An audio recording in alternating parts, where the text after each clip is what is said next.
It helps to add people to the screen. Hello, everyone. You are watching DeProgram.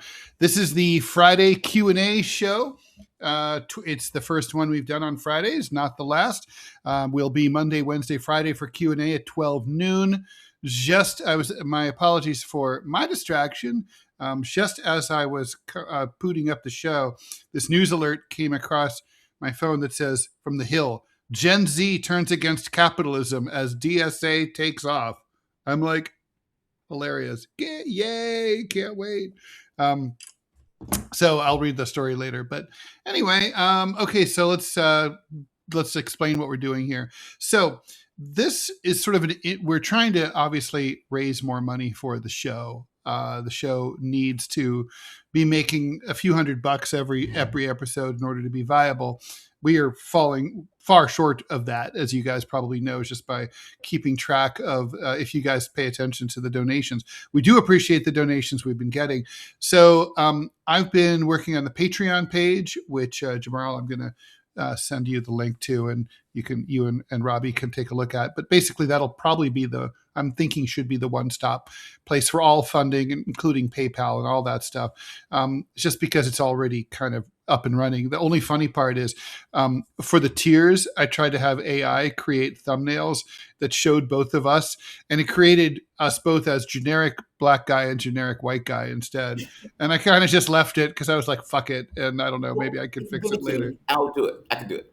You can do it? I use the AI thing all the time, and I add my likeness. Like if you ever look at my thumbnails, it's usually me. I've even done thumbnails with me like jet skiing. I have the picture of me naked with my head on and jeans like bowed out, and I'm doing my finger like I do all sorts of shit. All right, great. Yeah. You're the man. Yeah, Robby was saying I shouldn't be using Grok for this because that's what I was trying to use, and it works sometimes. It's just I don't know. It doesn't seem to work with me. I can get Clovis to do anything. Yeah. Well, you can basically say, take this person, use their likeness, and make him in space. Have you ever seen my intro video? It's like 5 minutes, and it's me swimming from sharks on the moon. I need to go look at it. I'm always like, trying to just barely I'm waking up at that hour. I will send it to you. Okay, and you're going to love it. You're going to think it's the greatest. It is the greatest opening video. And you made it yourself on AI? It is awesome. It is awesome. It's 5 minutes of me just doing some of everything. I have the 10 Commandments and sandals walking, like do the thing with my hat on. It's great.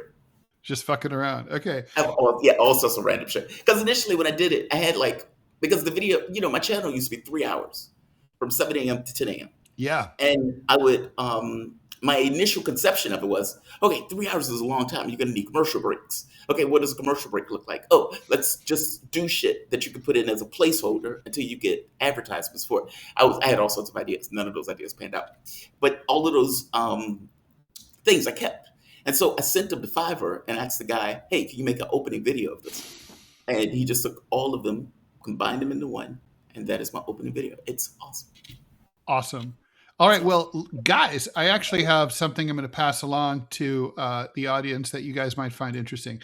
So someone that the show works with just posted a question in the show chat, the private chat.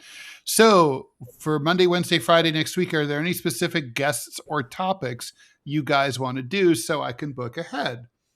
So let's throw it out to you guys. If you guys have any particular guests or particularly topics, but guests also. And look, if you say we want Obama, he's not coming on. Okay. So, but someone that we might reasonably be able to get. And we're pretty ambitious. We've had Jake Tapper here. We can get people. So, yeah, I think so. Yeah. I have questions for Jake. I know your question for Jake. I thought about it. At first I was like, I was going to ask you not to ask that question, but I'm like, now I'm thinking, no, I can't ask you not to ask anything. So what question do you think I'm going to ask? I know exactly what you're going to ask. What? You're going to ask him about how he was wrong about Iraq, right? Or Russia or something. Syria. It was Syria. When he was on air, he brought Tulsi Gabbard on the show, and he put a knife in Tulsi Gabbard. Like imagine I bring you on for an interview, and let's say it's about the LA Times, and then I say, "Here's another cartoonist." Before you say anything, I said, "Here's a cartoonist." Ambush. And the cartoonist says that Ted Rall is full of shit. Yeah. Hey, Ted Rall, what do you have to think about this? And you're sitting there like, are you motherfucker? Right. like he bought Tulsi Gabbard on. That's an ambush. Yeah. Here's another soldier who says that Tulsi Gabbard went to Syria and talked to that butcher Assad. I can't believe she did this. This is, oh my God. And then he turns to Tulsi and says, hey, Tulsi, what do you have to say about this other soldier who says a truthful shit? And it's like, are you serious right now? Yeah. Tulsi pointed out, Jake, we are supporting terrorists in Syria. That is true. And Jake, that's objectively true. Yeah. Objectively true. Jake Tapper, the government said we're not doing that. Jake. Yeah. Now the catch is, did Jake know? Or was Jake full of shit? I think, who fucking knows? I don't know. There's only one way to find out, which is to ask him. I mean, I'm trying to remember, God, what is his name? Not Chris Hayes. Don Lemon. Don Lemon had me on about the fact, I wrote a piece for the Wall Street Journal talking about how I had sort of furtively gotten extra COVID shots that I wasn't quite entitled to. And perfectly. I mean, basically they said like, basically they were kind of like, I won't get into what the details. Anyway, the point is Don Lemon was like, that's illegal. And it's like, it's not illegal. It was not illegal. I looked into it. It's not illegal. Right. And so he's like, you broke the law. And I'm like, no, I didn't. It's like, not at all. And I'm kind of like, always wondered, like, did you just not know it was illegal? Or did you sort of assume that it must be illegal? Or did you lie? Like, which is it? What is it? I never really know. Are they lying or are they pushing the line? Or meaning, are they lying or do they not know? And I never always, sometimes like it's hard to say. It's because they deliver it with such certainty, right? Like sort of like, on this show, sometimes we're like thinking about it on our feet. And sometimes they'll be like, well, wait a minute, is that illegal? Like, like if that topic came up, like, wait, are you allowed to do that? And we'd be like looking it up online while we're doing it, right? Or Robby would look it up. And then, but like those guys, they don't do that. They're like, but that's illegal. And then you're like. With infinite certainty. Right. The certainty is the lie, right? Wait a minute, are they right? And maybe that's just because they're like on CNN, they have to do it that way. Maybe that's they have to appear authoritative. Yeah. When it's but when you do that, it pisses people off because people. And it fucks up your credibility, right? I mean, I know this isn't the news, but I mean, imagine if, George W. Bush had said, we think there's a good chance that Saddam Hussein might still have WMDs. That's a very far cry from what they said. Like, we know for sure. Like that, though. Right. Like, that's why. I think. The American people, the American people would not have gone along with that, right? That's why they fucking, that's why they turned it to 11. But if that's right. But it's the certainty was the lie. That's what I always said. Like, if you said like, we think probably, that's, like, well, I don't know if I want to send my son to die for a think, maybe. Thinking that, yeah. Although now I think we don't care about that. Like, they just make shit up about like North Korea or Iran or whatever. Breaking law. He didn't even bring you on for that. He brought you on for the Wall Street Journal, right? Or was it something else? I mean, it was the Wall Street Journal thing. The article was about you getting additional shots. Yeah. Mm-hmm. Oh, okay. Yeah. You wrote an article about that? I wrote an article about. I was kind of like, I don't even remember what my point was, but. I think I just thought it was a funny story because they were. I had decided to get a shot I wasn't entitled to because I read it at the same time they were tossing millions of shots that were getting old, and I'm like, I want that dose. Like, you're throwing it. If you're just throwing it away, I want it. I'll take it. Yeah, like, give it to me. I'll take it. I got 2 COVID shots, and I was like, I'm done forever. I have to admit, I look back, I'm like, that was a mistake. I shouldn't have done it. Did you see the RNA shot that Moderna did? And see, this is why I know a lot of people were complaining about the shots. They're like, mRNA, that's some special thing in that. Maybe that's true in 20 years. I don't know. But it had been around for a long time, just wasn't being used for anything. Right, for this particular purpose. But now they're like, hey, we can use this for a bunch of other stuff because we realize that we can do things like cancer and everything else. Yeah. Moderna stock just went through the roof. Apparently, it's a huge thing. Yeah. Like, I mean, we kind of saw that coming, that it was going to be. That's what they were saying. And Russia came out with their vaccine for cancer and stuff like that. So yeah, Iran had one too. Yep. Yeah. So all these countries that developed their own, I mean, good for them for sure. Yeah. All right. So let's see if we have any questions to get to. By the way, so here's the deal. It's the Q&A show, which means it's time for you to ask any and all questions and comments that you would like for me, Robby, Jamarl, all of us, two of us, whatever. Or you can just like rant or whatever. I suppose we could even take a phone call if we wanted to. Or just support the show.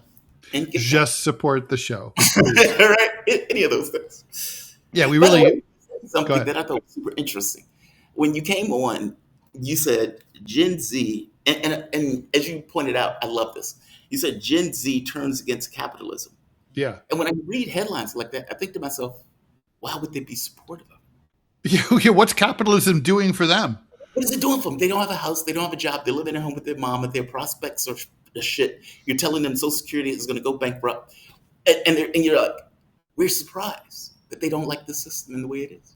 No, it's yeah, no, totally right. I'm gonna see if I can find this piece and read like a little bit. Scott Benson did some shit like that yesterday too. Scott Benson was out giving a speech. He was like, "I don't quite know why the oil price has gone up." You don't? Don't? What I don't know is why it hasn't gone up more. Right? Like these headlines trip me out sometimes. Like because they're, as you pointed out, they're authoritative, and so it makes you think that the rational point of view is the angle that the article is taking. And if you're not paying attention, you might be like, I can't believe these Gen Zers are doing that, which is the point of the article. Right. The reality of it is anybody with 3 brain cells are like, why the fuck would they like it?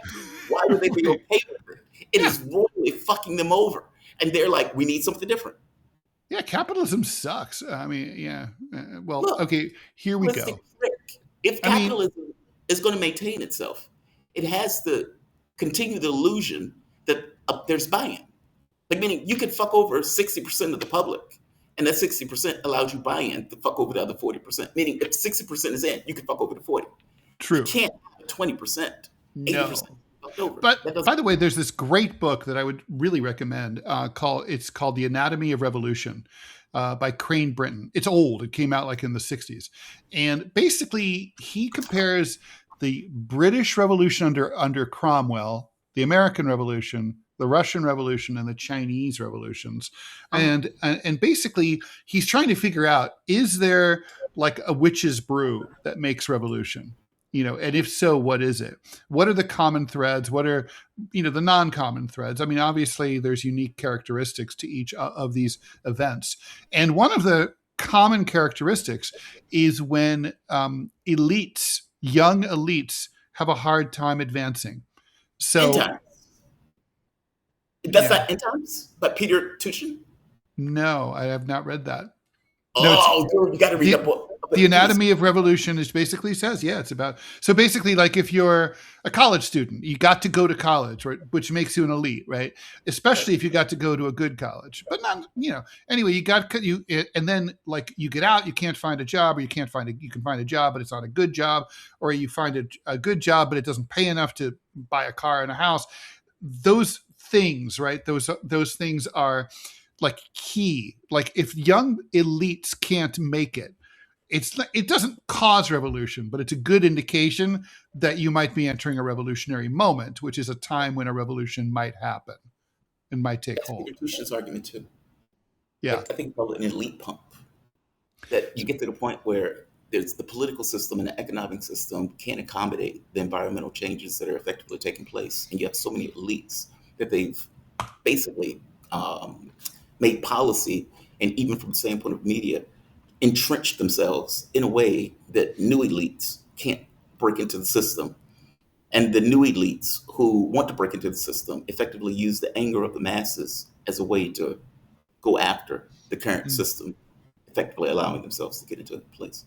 Now, Peter Tuchin's book is really good. It's called End Times. It sounds like a very similar argument. All right, I'll have to check it out. More recent, I assume. Yeah, I read that thing in one sitting.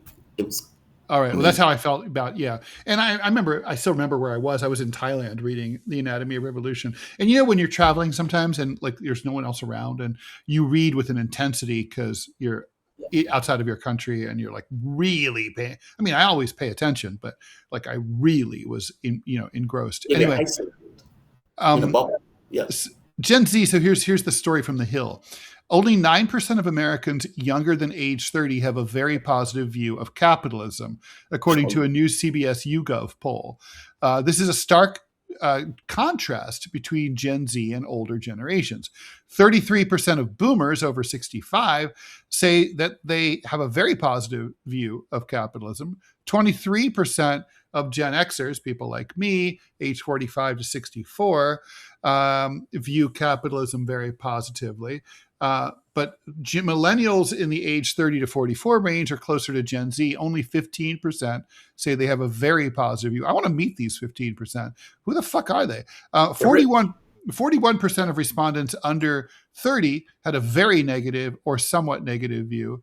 That's compared to 27% of boomers. Not that different, really. Oh, no, sorry, that is a big difference. 32% of Xers and 37% of millennials. So we've seen that.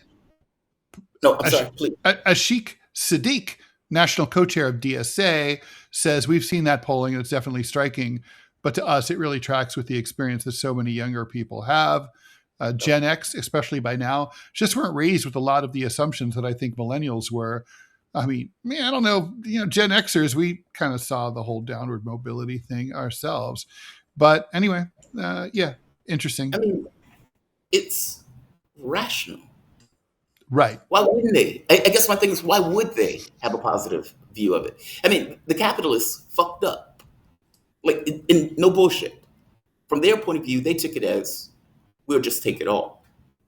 Meaning, It's one thing to say, okay, I'm going to limit myself to, I don't know, $50 billion. As opposed to, I'm going to make $1 trillion. Those are very different things, right? I've eaten enough cookies. I'm all right. I've eaten enough cookies. I can be okay with 50 billion. I think I can get by. I think I can get by with 50 billion. Scrape by, yeah. Yeah, because what you want is effectively, because otherwise what you're going to do is create a situation where the public is going to get to the point of saying, you shouldn't have any of it. Or at the very least, we're going to take your shit back or take our country back in real terms. Not this Trump shit, but we are going to take our country back. Yeah. If you're looking back, let's say, after the Second World War, okay, well, the world is destroyed, right? And you, as a capitalist, can run wild because for all intents and purposes, productivity is going up, workers is going up, people are relatively happy, the world is good, you have no issue. And if you ask people, how do you like capitalism? They're going to say, capitalism is great, right? Because everybody's good. You can look at the productivity map and you can look at wages, and all of those things were tracking together. Okay, that's not true today. And so why would somebody who's living at home with their mama, trying to get a job, knowing they would never get a house, or at the very least no time soon, and knowing they won't get married because they can't afford a wife, why would they think this system is fantastic? Right. And the only thing is they're not, I mean, I guess like cynical right-wingers would say, okay, well, they're too young to remember the Soviet Union and what, the bread lines and how awful, and the gulags and the Cold War and all that. Because that's for them, that's what socialism is. In our prisons than the Soviet Union did. True. I hate to point it out. I mean, also, this is a poor country. And for people who are going to say, get the fuck out of here, Rall, just go on a road trip, man. Just fucking drive it randomly. Go anywhere. I mean, I'm not even going to tell you where. Go to Flint or go to Dayton. Just go places. Just drive through cities, suburbs, farm communities, all over the country. Go on a road trip. Most people live in poverty, and you'll just see that. I mean, that's just the truth. It's a poor country. This is not Switzerland, man. It's not Norway. Right. And by the way, it's not abject poverty. No. It like you have a TV, Yeah, a phone. Vulnerable. Like meaning, if anything happens, if my car goes bad, I'm screwed. Right. If my computer goes bad, I'm screwed. If I lose my job, I'm really screwed. And then you realize there's nothing under you to protect you. I have a story in my book, The Anti-American Manifesto, about a lady who she didn't have the $10 to renew her car registration. So it led to a series of cascades where, they upped the money that she owed, and she certainly couldn't pay that. She owed hundreds of dollars in back fines. Her car got towed. They took her car. It would have cost even more money to get the car out of being towed. And then course, she can't get her car out. So now she's on the bus. She can't get to her job. So she loses her job. She ends up homeless over a fucking sticker. Right. Like, that's what I mean. Like, and some of the stuff is like, you can easily conceive of it, right? Like, I give you a perfect example.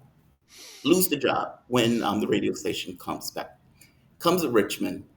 And at that point, it's like, okay, now you have to get car insurance. Okay, car insurance is $400. Okay, do I get the car insurance?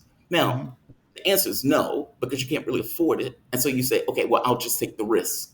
And I think a lot of that shit happens. Like, maybe people get into the position where it's like, okay, I got a ticket. I can't afford the ticket. But then they're going to put fines on the ticket. I need to get to work, however. And say, okay, so they take your license. Okay, but I still need to get to work because I need to pay for my apartment or for my house or for my this. And then you get stopped by the cops. Now your life is fucked. Like, you can easily conceive of these things that are just purely based on payment. We have people who are in jail right now purely because they couldn't necessarily pay a bill. And so they're basically stuck in debtor's prison. Like, stuff like this shouldn't happen. It's one thing in society. This country has far too much money in the country for people to be poor. And it's it's also, I mean, it's also just, it's a ridiculous series of counter incentives. It reminds me of, like, you want to punish a kid who's misbehaving in school by suspending them.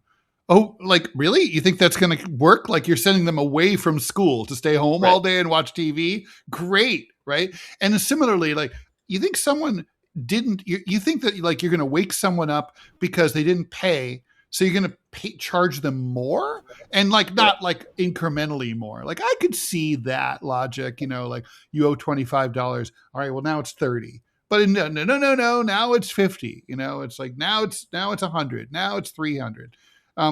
It's like, it's insane. I mean, it's like they're assuming that you didn't pay because you didn't want to, not because you didn't have it. Right. And it's like, I just didn't have it. Right. Or it could even be something innocent, like, you were traveling, you were taking care of your parents, you were out of state, you didn't get the thing in the mail. Right. I mean, LA. You brought up the LA Times thing. There's a law in so when I sued, one of the things I found out, I got a call from a very kind of famous sort of TV lawyer who said, "Oh, you better fucking, you better file suit right away." I said, "How come?" And she said, "Okay, so it's like this." When you in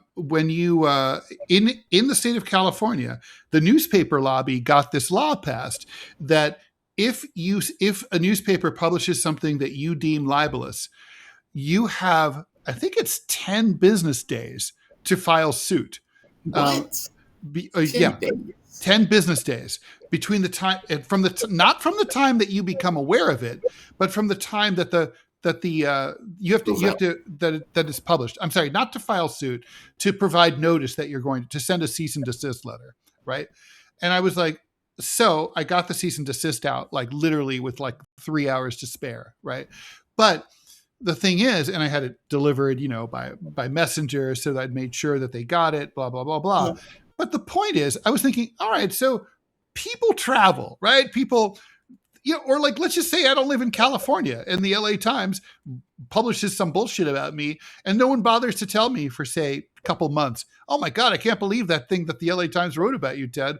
Oh, well, such to be you. I've lost all my rights. I have no redress in the courts because of this ridiculous law. I mean, it's this, we live in this hard ass society where everything is brutal.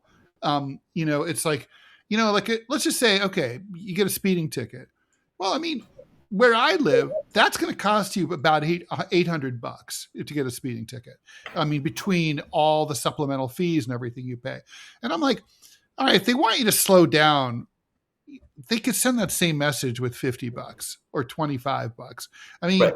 This is like, it's just, I mean, it's breathtaking. I mean, for a normal upper middle class person, $800 is a lot of money. For a poor person, it's impossible.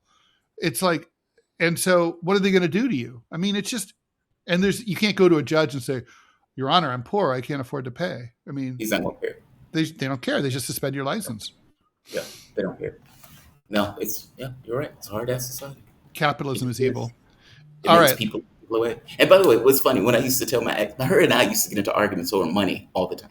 And not money like in the sense of like sharing money or anything like that.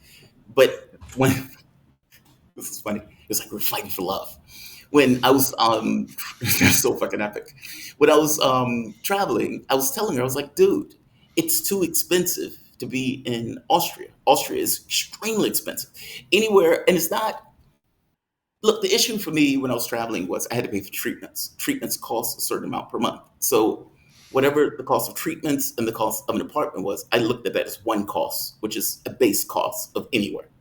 And so it's like, okay, Malaysia, the base cost might be, I don't know, $1,500.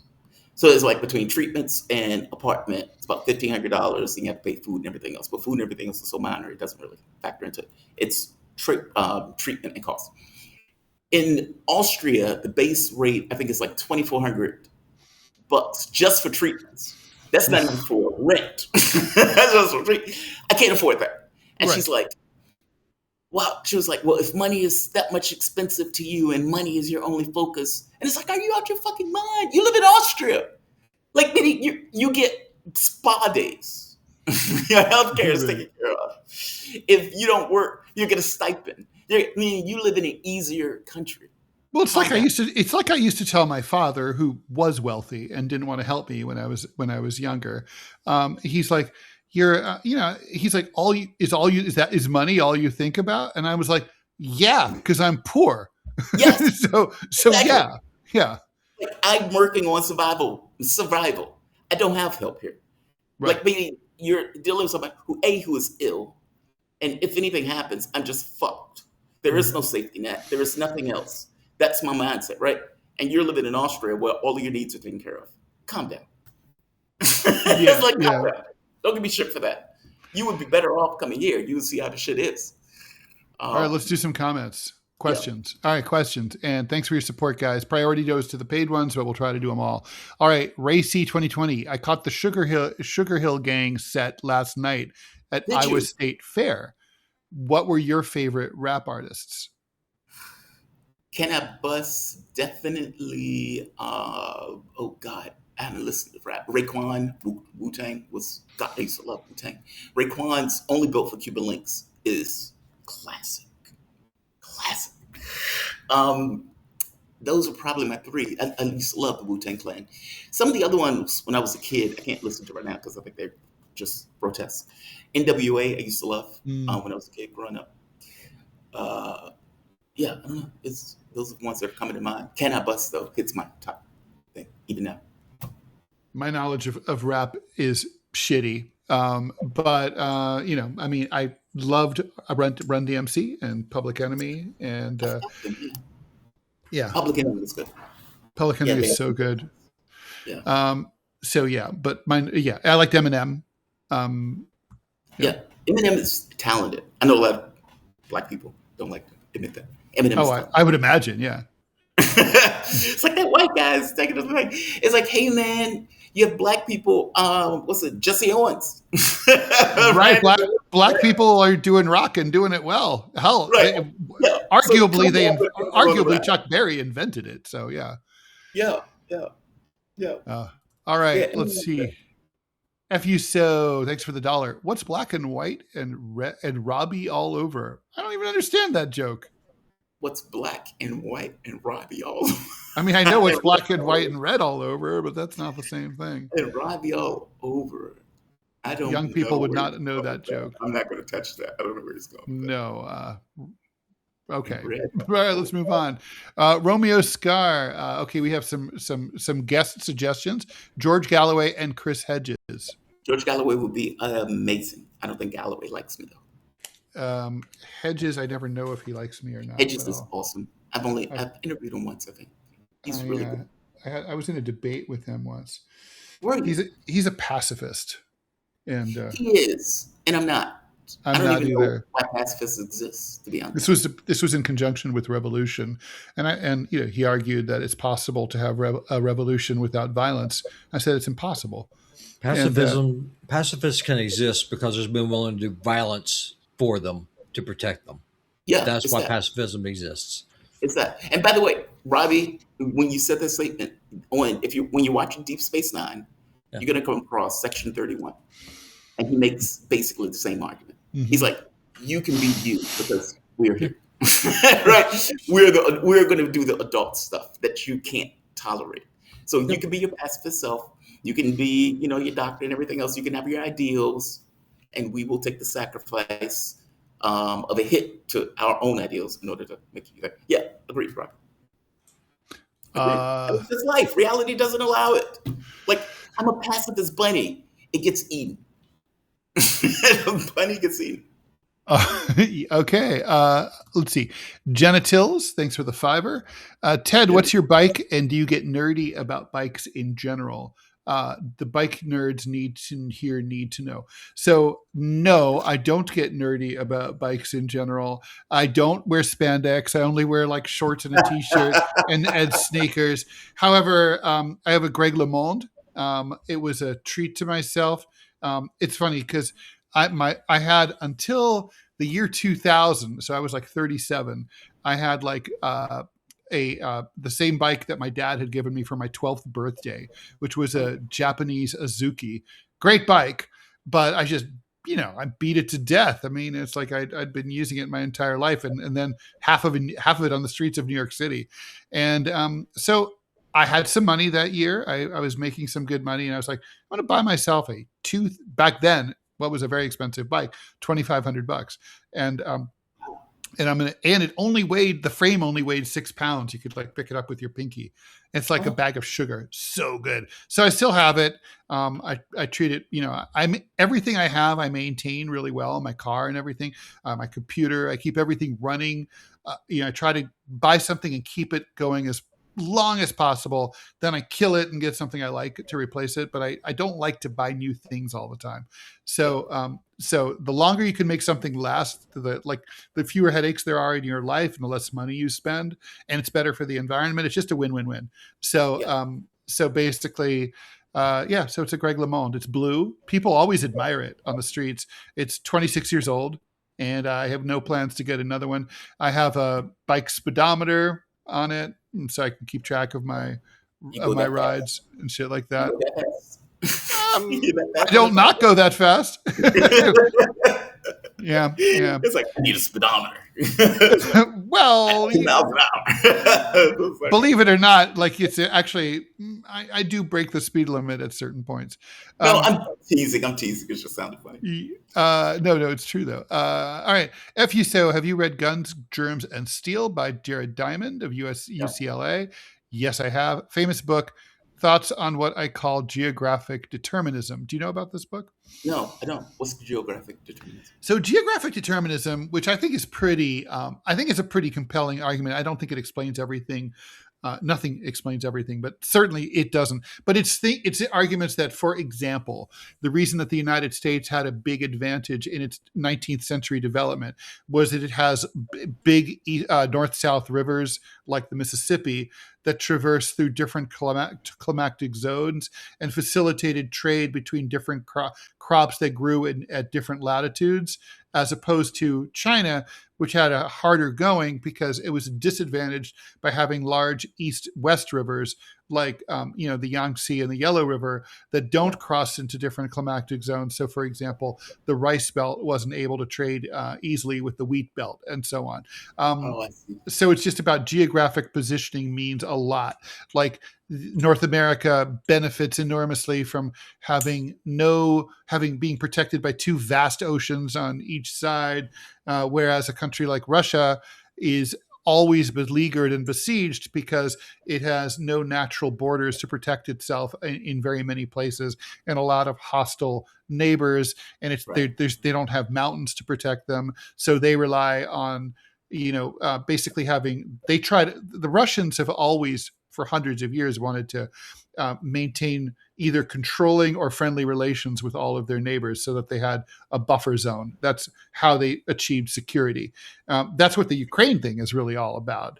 And whereas like the United States doesn't have to worry about that. We've got the Atlantic, the Pacific, and two vassal states, Mexico and Canada. And I think that's true. I mean, if you played Civ, it's true in Civ. Yeah. Like, I think it's just natural, right? Like, hey, if I have an advantage where, oh, for example, if you're in the Middle East and there's all that oil, hey, I can exploit the oil for the resources, et cetera, et cetera. Okay, well, you have an advantage just by definition because of what's in the ground. And same thing with the U.S. Yeah. Crops, oil, steel, et cetera, et cetera. Like we had all sorts of shit on this land. This was a plentiful country. Yeah, like, no question. By definition. Yeah.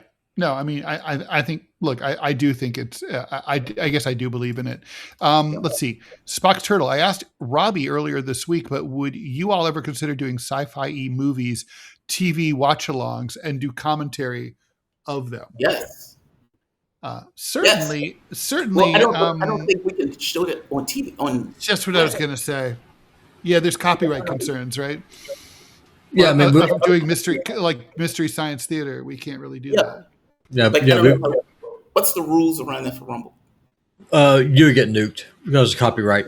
They would fry us. So really, the only way you'd be able to do it is just we all just watch the same show at the same time and then just talk about it. But we'd be able to see it. That would be the problem. Yeah, that sounds a little gay. So clips of it without sound and talk about the clips as opposed to just showing the entirety of the movie. Like all of us watch it and then we talk about it almost like a book review. Yeah, I mean, that'd be the only way that you'd be able to do it because that way it would fall under fair use. But YouTube though is incredibly squirrely about fair use. Even if it's just clips, they can still go after you, just blow you up. Rumble though, like shows like Lore Reloaded, shows like that. The way they do it is like they would do like a 2-second clip or 3-second clip, and then they would be talking over the clip, so they would never play it. It's still like he's just giving commentary with things with delays, and sometimes it's the same clip over and over and over again, so it's not doing the thing. I don't know the way to do that because I've thought about that in general. No, it's a cool idea, and I kind of wish that it was allowed. I mean, I'm sure Mystery Science Theater paid the rights to do for all that stuff. We could probably do it on Telegram or on Discord. Huh? With the screen grab. All right. I mean, if you give a redneck a challenge, we'll figure out a way to make it work. It's like we're very industrious. All right. Walter say, I would chat a lot more, but I'm always at work when you guys are on live. But I love the show and look forward to it every day. So hype that you guys are doing Q&A on Fridays too. All right. We're doing Q&As on Fridays too. It's the first one. And by the way, if you're so inclined and you're deep-pocketed enough to subscribe for $20 a month on YouTube or on Patreon, which we will be rolling out next week, then you can join the evening 7 p.m. on the last Thursday of the month. First one is next Thursday, 6 days from today. That we'll be doing. So that might be better for your schedule if you're doing the 9 to 5 thing. All right, to hear. Real quick, we probably can do the sci-fi thing with that. I mean, because that us meeting or something like that doesn't require us to be on YouTube or Rumble. We could be on like Telegram or. That's true. That's true. Yeah, we're not broadcasting it. It's just it's not going to be living anywhere. If you want to hang out for the sci-fi thing, that would be a thing to do it. Because $20, all of us be there together, watch a TV show, and all of us are chatting. Yeah, that's fun. Yeah, that would work. I like that. All right. Or we could do a presidential speech when that happens or whatever. Yeah. All right.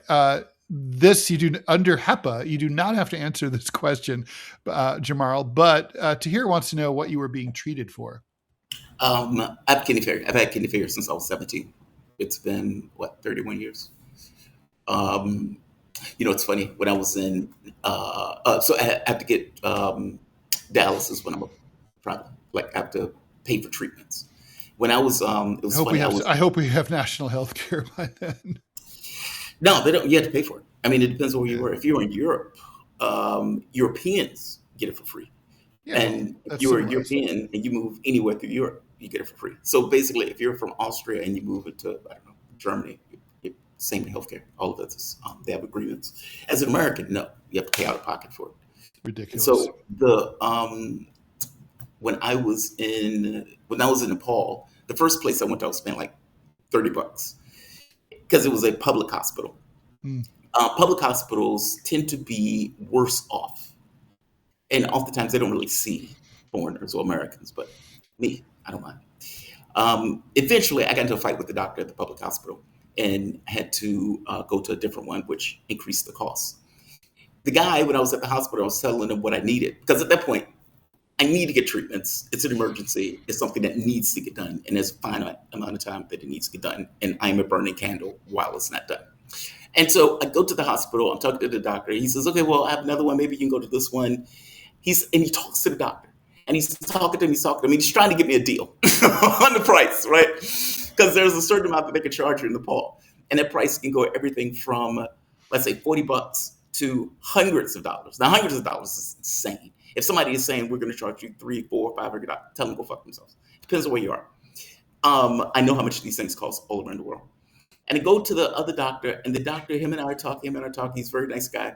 And he's like, I heard you've been doing this for 30 years. He says, congratulations, shakes my hand. And because of that, he gave me a discount on the price. He's like, that's pretty pronounced, right? You stick yourself too? Yeah, I can't let that stuff. Wow, that's pretty amazing. He says, okay, well, how about this? I'll give you this deal. So he gave me a share. That's really funny. But yeah, it's I pay for treatments when I'm abroad. It's a cost that you have to bake into the thing. You can factor the amount of treatments. Like you can say, okay, well, I'll do 2 a week. Usually it's 30, but you could do 2. So wait, there are people who can't stick themselves? Oh, 99% don't. I mean, what do they do? Sorry, they have a nurse do it. Yeah, it's a nurse. Like the nurse typically. Isn't that really impractical? Like, what if you just have to be somewhere and you can't pop in to see a nurse? Well, no. Treatments are done at a clinic. So there are dialysis clinics all throughout the United States. Okay. I've seen them in strip malls all over. Yeah. Yeah, they're all over the place. And so those dialysis clinics are where people go to get dialysis. But like, what if you're like, I don't know, you're at a ghost town in Nevada. What do? You have to find somewhere to get your treatment. I mean, you can choose death. But it's so much more convenient if you can stick yourself, right? Then you're like... No, but you still need treatments. Like either way you look at it, you still need to get a treatment somewhere. And so it's most of the time when you're going to get a treatment, you're at a clinic. So what are you sticking? I'm sorry, I really don't know anything about this. So what do you do when you stick yourself? What's that for? I see what you're asking. I'm sorry. All right. So when a person's kidney doesn't work, well, a lot of shit just breaks down because for whatever particular reason, God fucked up when he made the system. If I'm a programmer, I would have had a diversification of concerns. God didn't do that. So the kidney has multiple functions, everything from blood pressure management, everything from calcium, phosphorus, everything from it's all over the place, vitamins D, all of those things are directly related to kidney function. And when it fucks up, your ability to clean the blood goes with it. And so what they do is they have multiple ways of trying to mitigate that. One way is CAPD, continuous ambulatory peritoneal dialysis. That's when they put, what is the thing called? It's your peritoneal cavity.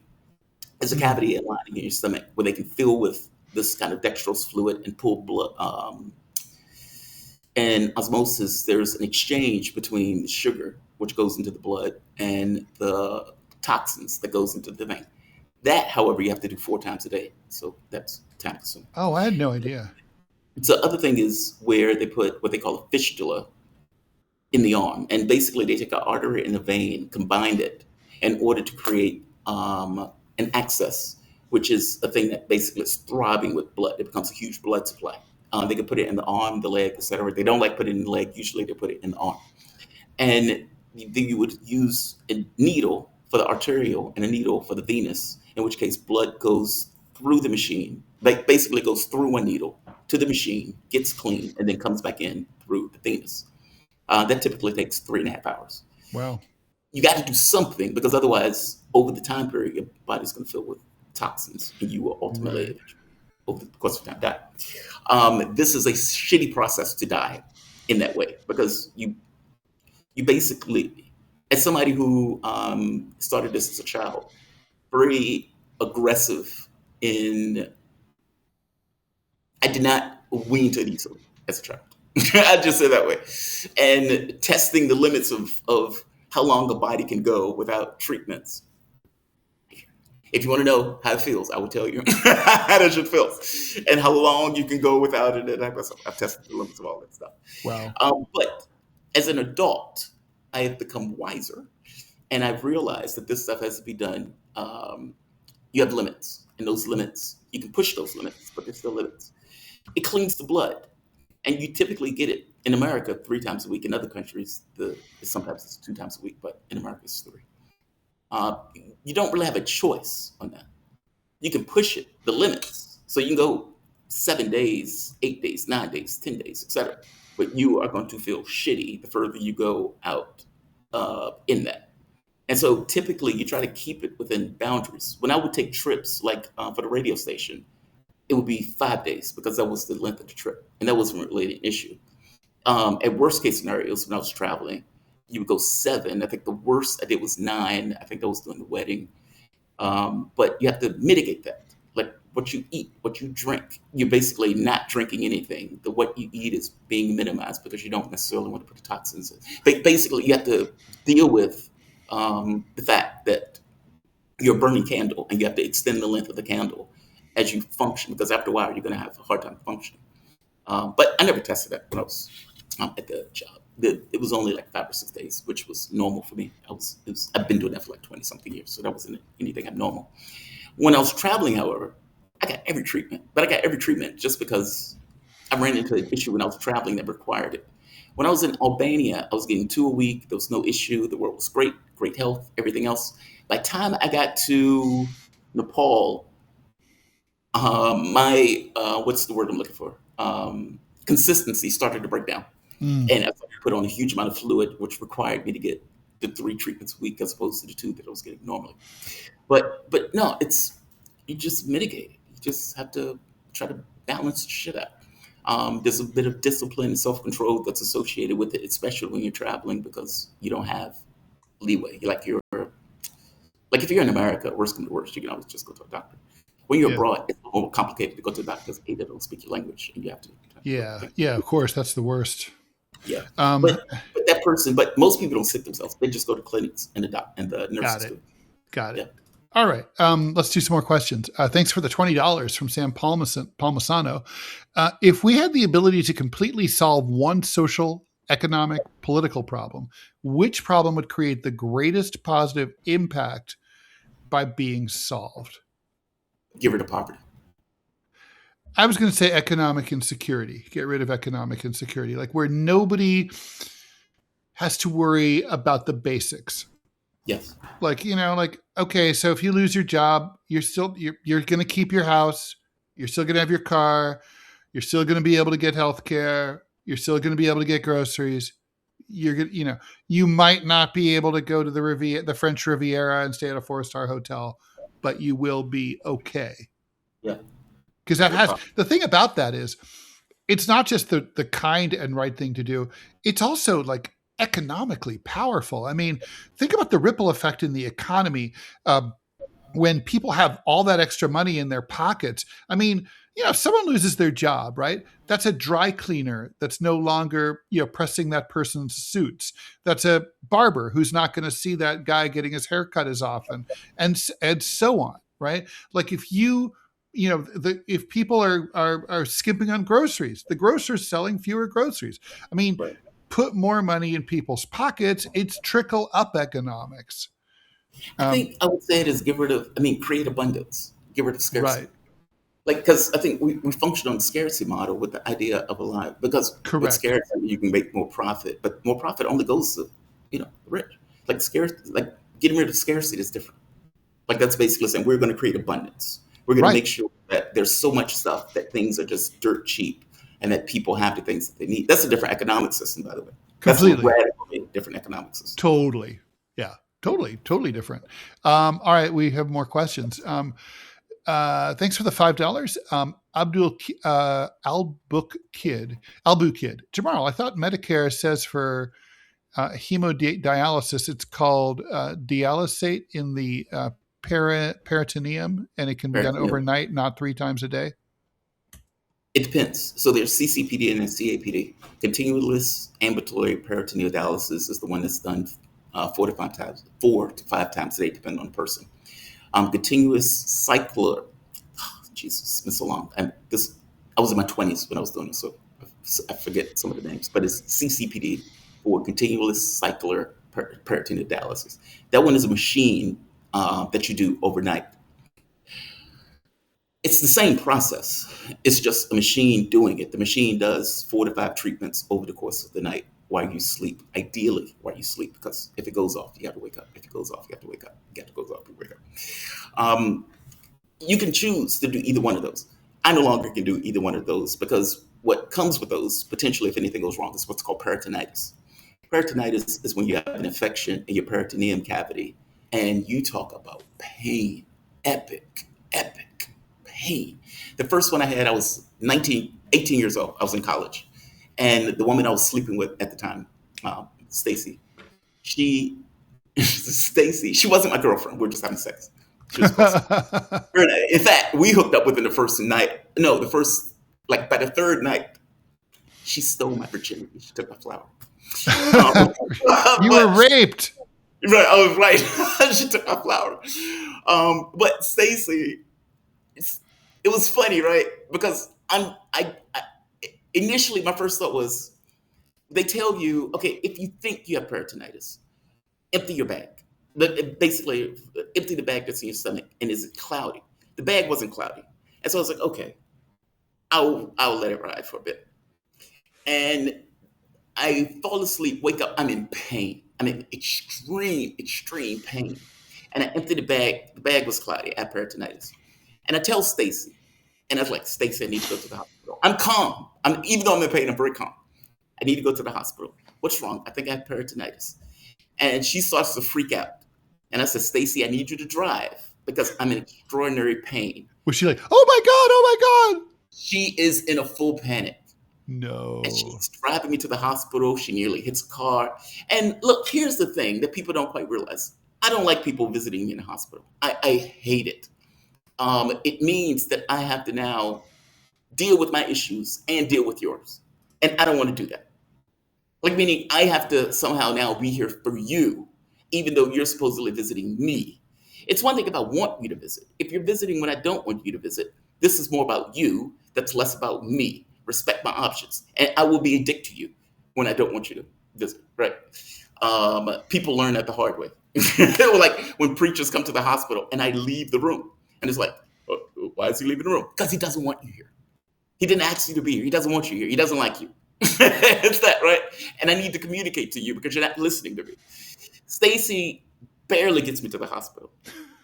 Barely gets me to the hospital. God, I hate people like that. I love Stacy. I hate it when people, though, when like you're suffering, like, hey, I'm bleeding here. Oh my God, there's so much blood. I'm the one bleeding. Right. Shut the fuck up and drive, right? It's like just calm down. Just calm down. Just like when the LA Times thing went down. God, too many mentions of that today. My mom was like, she was like, do you realize how this makes me feel? I'm like, you? It's not about you, Oh, that's too funny. Yeah, but Stacy got me to the hospital. But I guess long story short, it's peritonitis is the issue why I can't do it anymore. In fact, what happened is it created so much scar tissue that I started to get what they call adhesions, and it started to wrap around my small intestines and would cut off the small intestines, which required another surgery for them to go in and chop off part of the small intestines, bring it back together. But then when they do this, that creates more adhesions because it creates scar tissue by racism. This scar. There are consequences for it when it goes poorly. But yeah, there's CCPD at night, CPD during the day, peritoneal dialysis is the one with the blood, and of course transplant. Okay, all right. Let's see more questions here. Okay. Oh, this is a good one for you, JT. Macaded, do you reckon that the Ferengi and the Bajorans are both based on Jewish people with different perceptions? Not the Bajorans, but anyway, go ahead. Oh, that's rough. That's rough. I mean, the Ferengi definitely have some stereotypical Jewish traits, right? Like they're mercantilists, they're traders, they're obsessed with business and money. They're like a Shylock character out of the Middle Ages, right? Like of like, Jews gone wild kind of. It's like a Jew. It's like an anti-Semitic stereotype, really. They even have big noses. Or did Gene Roddenberry just make the character and we're applying this to the characters? Like, meaning there's a stereotype. Gene Roddenberry was a lot of things, but he didn't blunder into things. You know what I mean? Someone had to have pointed it out. Now, as for the Bajorans, I think there's nothing Jewish about them at all. I don't even see how you see that. I think the Bajorans they're Tibetans. Well, I thought they were Palestinians. That's the way I took it. They're being occupied. They have attacks on the but they have that religion. They have like the Kai. They have like all that. The outfits are very Tibetan, right? Yeah. Oh, Tibet. Yeah. But what they're doing comes across more like Israelis, Palestinians. Like, if you think about it, it's their land. Their land is being occupied. The situation is more like that. But on the other hand, the Tibetans fit too because they view themselves as under occupation. Exactly. I think it probably just plays more into any time that there's a smaller, weaker power next to a great power. It's like, you are going to do what that great power says if you want to remain at least nominally independent. If you buck the reservation, you're done. Just to be clear, it's a little bit more complicated than that, though. Bajorans and Cardassians have a similar heritage. Like, meaning it's so do the Israelis and Palestinians, right? Exactly.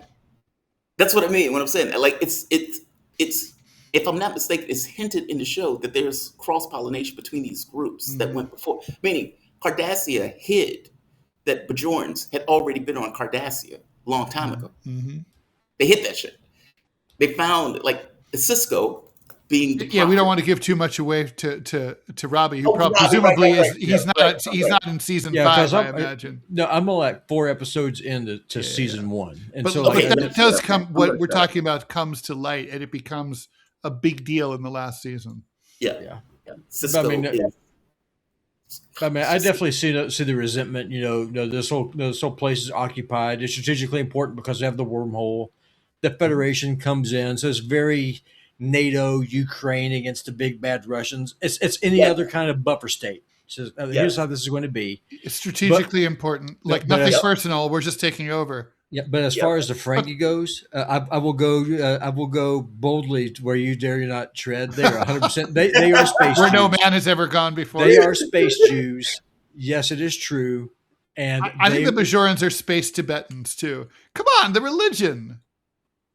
I don't know enough about it to make that. The outfits, the clothes, the jewelry. Outfits. Well, you can say the occupation thing, but Palestinians have a religion. Palestinians have a prophet. Yeah, they have a religion, but it doesn't look like that. But does it have to exactly? I mean, if you think about it, the only thing that don't work is the outfits. Well, I mean, and the religion is different too. But they're not Buddhists. Like, I'm saying the only thing that doesn't fit for the Palestinians that point are the outfits. Well, also many, according to the internet, apparently Bajorans and Tibetans were when the show came out. That was basically what people thought. Now people think that it's Israel Palestine, but of course the show is from the 90s, right? So yeah, it is interesting. Okay. All right. Yeah, I think I'm on Team Robby here. They're space Jews. Okay. Blake, hey, it's Frisky Friday and $5 closer to take off bitty old Ted Tuesday. Let's go.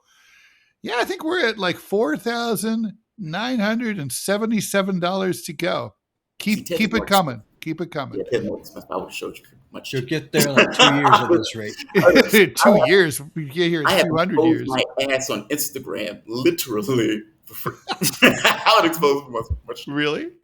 Yeah, I have pictures on Instagram of my ass. Sure. Oh my God. I think I was in a spa. I was like slapping my ass after the fact. Like, yeah.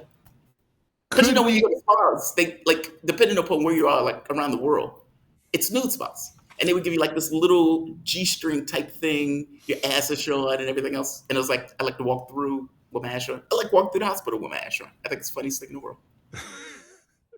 I always think it's funny at the hospital when you have like your ass sticking out of the back of the stupid frock. That's what I mean. I love walking through the hospital like that. I used to be completely mortified But one of the things about getting older is I'm shameless. Yeah, it's free. Okay, so we have a request for Tad Starmer and George Sacchariclides.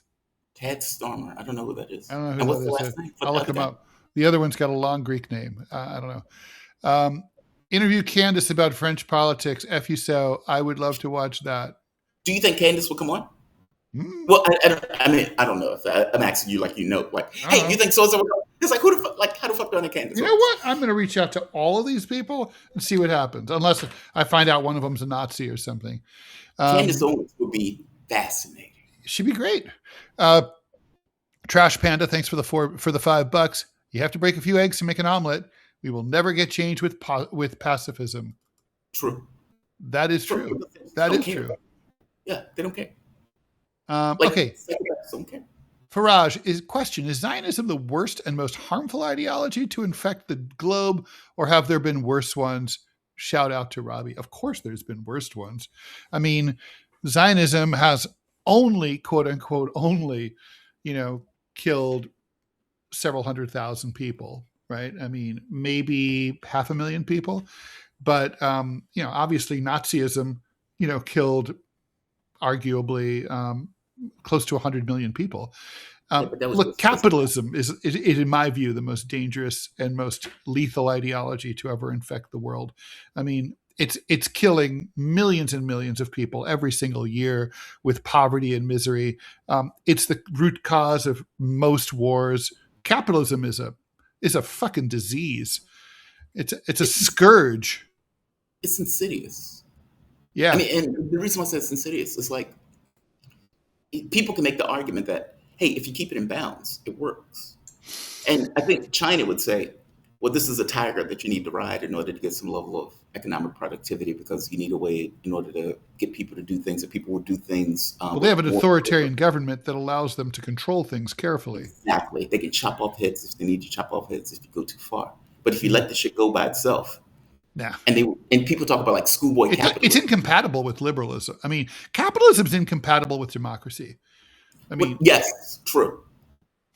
Like, but people make the argument about schoolboy capitalism, and it's like, but that boy grows up. Meaning you can't, like, this idea of we're just going to keep this in bounds. Nonsense. The entire premise of it works to break out of bounds. Like, meaning your incentive is, how do I make more cash? And in the beginning, okay, I have a little school shop. We're selling pencils. Okay, maybe we're expanding something else. Okay, now we have 20 of these. Now we have 1,000 of these around the world. Your mindset changes. It's not just going to be, at a certain point, you're at the river's edge. And it's like, how do we go further from the river's edge? Oh, I know. Let's use some of the money to buy politicians in order to get more money for so-and-so. Hey, do we need to go into another country to do this? Yes. Can we make a profit doing that? Yes. Does it matter that we're invading another country or that we're backing the government to do that? No. Like, hey, after a while, my weather app says that Virginia is getting blasted by lightning right now. Is that true? Well, it depends on what part of Virginia. Virginia's huge. It's a big state. Yeah, right. Yeah, Virginia's huge. Yeah. I'm in Richmond. I don't see it in Richmond. Okay. Yeah, it just said Virginia. All right. Like, we've been getting storms every night, though. I love them. I love storms, too. Because I have my skylight. I can see the lightning. It's just like when it's freaking out. It's gorgeous. I think that's probably a good place to leave it. Yeah. I think we got all the questions. Robby, are we missing anything here? Oh, by the way, anybody that wants to know medical stuff, you can drop $5 and I will answer whatever you want. Okay. People are asking JT when me and you are going to do Civilization next. Is that what they're asking? They are. They want to see more Robby and JT Civilization. I'm not against it. I mean, look, Robby. I mean, honestly, the issue is time. Oh, I get it. I am a hamster on a wheel, and it's just like yesterday. I finished yesterday at like 7:00, and that was with help, by the way. Yep. And that was with somebody like booking your like guests, and it's me cutting videos and stuff like that. So I'm not using this as an excuse. I'm using this as a literal issue. No, I was working till almost midnight last night. Believe me, I get it. I have to find a better way to do this. And honestly, the issue that's taking place on the show now, that's a wake-up call. I need to do this different. And because, like, Oh, you mean time on is your show with a certain guest? yeah. I mean, it's just a wake up call in general. Like, I'm very independent, and I have, even after the marriage, came to the conclusion that there are times where that is not necessarily in my best interest. And probably if you ask my mom and family, they would say that's certainly not in my best interest. That maybe it may not be true. I would argue it's to my best interest, even though there may be excesses. I see it though on the show. Like there are constraints, and the constraints have gotten that much more so because of the blindness, like in Azerbaijan when I lost eyesight. Everything takes more time. I used to do a 3 hour show on my own, putting together guests, everything else, and was consistent. And then when you get back here, it's harder. And I was like, what the fuck? Why is this so hard? Why is this so difficult? It's just now 2 hours. It's still difficult. It's the eyesight thing. So I do need to make changes. And there is a time constraint associated with it that I'm trying to resolve. Let's just make a date for it. And we Okay. can do it on any particular day. What about Monday? What about Monday? Yeah, Monday after live shows, that'll work. No. When you say live shows, what do you mean? You mean live shows for DeProgram? Yeah, because we have the Q&A. Right. The So, Q&A is at 12. I have another one. All right. So the Q&A is going to be at 12. Yep. I'm most likely going to have another interview Okay. I'm definitely going to have another interview beyond my show on that day. So what do we say? Yeah, just call 3 me. o'clock? 4 o'clock? That's fine. Seriously. Let's say 4 o'clock. Listen, From 4 to I am the most easygoing right winger you're ever going to meet in your life. You let me know what works for you, I'll make it work. It's not a What problem. time do you typically do your channel? Usually on Mondays I don't because I'm just doing a lot of What days production do work you for. typically do your channel?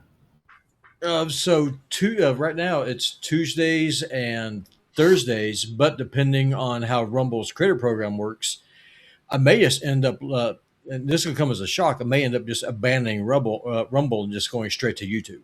What? So then just well because I mean it just comes down to math, right? Because if the Rumble Creator Program pays less than $200 a month, which is a joke for about the amount of work that you have to put into it, it doesn't make any sense to do it. In which case, I would go to YouTube, and I hate YouTube with a passion, as you full well know. But I don't YouTube pays better. So they effectively have nuked many channels Oh yeah, with the changes. yes. And So how do I you- I sent them an email. Well, so how do people make money on Rumble? It's just an issue of views and watch hours. Right now, nobody knows. And because like right now, what I want to do with Rumble is that I have 4 more unique chatters I need to get before the first. Once that happens, I'm going to just do like a controlled experiment. See, the people who normally watch over on Rumble, I'm trying to get them to watch over By on the way, YouTube. raid over from here to your show right now. It's not even up right now. I've got some production work I've got to do. But to answer your question, yes, I could. But the thing is with Rumble's making it harder, especially for gaming channels, to get any traction at all. And so what I'm going to do is just do like a controlled experiment. Instead of just people watching over, queue up a playlist and just watching on Rumble, do the same thing on YouTube and then see what the ad revenue looks like versus the creator program, since they've cut the creator program so much. So to answer your question, I don't know which one pays better right now. That's why I have to do the experiment. And one last question: if you're not using Rumble Studio, can you make money on Rumble?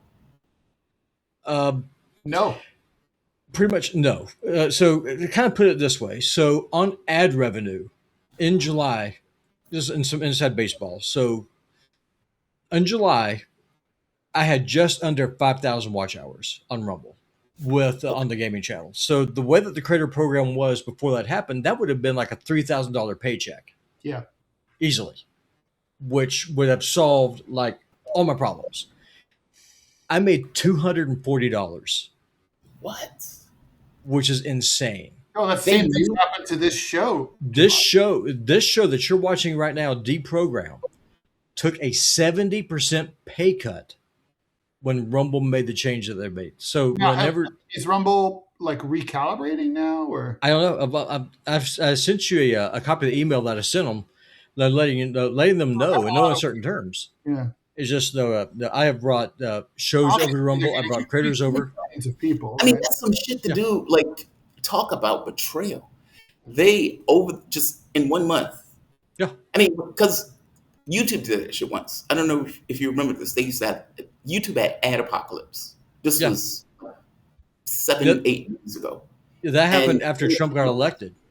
That got like 90% nuked. I mean, because what they did was they said, "Oh my God, YouTube is Nazis." Now they did this because YouTube was taking a lot of the commercials from actual TV, and TV got pissed off that they were doing that, and so they effectively was doing articles going after YouTube, saying YouTube had Nazis and everything else. Jimmy Dore was included in that list, and what YouTube did was says, "Okay, anybody that has religious significance, et cetera, et cetera, et cetera," and there were multiple things. And so if you had a channel like Secular Talk, they said, well, secular means religion, had nothing to do with religion. They nuked the channel. They took like 90% of his ad revenue and just nuked the channel. Over on YouTube, because on YouTube I was Putin bot gaming. Putin bot, making fun of Russiagate. Now that I'm making the pivot back to YouTube, I had to change my channel's name or I would have been demonetized. Knuckled under, Robby. So now, because I'm obviously a Nazi, I had to change it from Putin bot over to West Glacier Gaming. So on YouTube, you just do a search for West Glacier Gaming. It's me. I pop up, and I still have the Putin bot imagery all still there, which YouTube is fine with. But I had to change the channel name because my channel was not suitable for advertisers. Create a channel. Putin is. I hate YouTube with a passion, but Rumble is literally pushing me into the arms of their biggest competitor because of this crap that they're doing. Yeah. And it is insane. They're doing this shit. Like, do they realize that people make a living off this shit? Okay. Look, say whatever you want to. They don't care. It's consistent. But the thing is, they're going to care if they lose, if a lot of people leave and then they don't have enough content. Then they'll care. They become unviable because people are trying to make. Meaning, you need a stable environment to create a living. Meaning, right. And the thing is, look, it's kind of like a book publisher. Like, you can't just sell Tom Clancy and Stephen King books. I mean, you have to have a down list. You have to. You have to have books that sell 10,000 or 1,000 or 100 copies. You do. Otherwise, you've got you basically don't really have a viable publishing firm. Yeah, I mean, can I put this over again? This is inside baseball. People may care, but they may not. So I've been on Rumble now for almost 4 years, and my all-time views is 1,074,000 views, which is insane. That's just true. It is insane. I mean, I outperform a lot of the bigger people. And when I was going through doing the math, I was up till almost 1 o'clock because I got to figure out how to make the math work. Because starting next month, I'm not taking a salary from the show. There simply is not enough there. So whatever I make either off of Rumble or YouTube is going to be what's going to cover this. Splitting the audience does not make any sense because then neither platform will pay enough to make up at least even come close to half what it is I'm giving up here. So that means by the way, Robby, we need to stream some Rumble premium exclusives from this show. I'm looking at our metrics. Yeah, I'm going to put together just a supercut, make it happen. I'm going to do the same thing with TMI. Okay, cool. So I mean I'm already way ahead there. So you're fine. What's the super? I just put together a bunch of episodes, like a best of reruns. Maybe me and you having our day off from the other day. That would be awesome. What this show needs, though, honestly, is subscribers. Whether you do it on Rumble or YouTube or on Patreon. Yeah. I mean that's if we have enough. If we had honestly, if we had 100 subscribers, I think we'd be fine. Or actually, I should say, if we had 300. Yeah, I mean, my goal for Putin Bot Gaming next month is to get 20 subscribers over on YouTube. I make that happen, then I'm whole. Yeah, we'll see what happens. Yeah. So if you like what we do, please think about subscribing. And if you want to support Robby, please think of subscribing to him. All right, guys, we got to go. Yep. Y'all have a good one. All right, have a great weekend. See you. Probably end up talking over the weekend, but otherwise, I'll see you Monday morning at 9 a.m. Bye, everyone. Have a great weekend. Bye, guys. Ciao.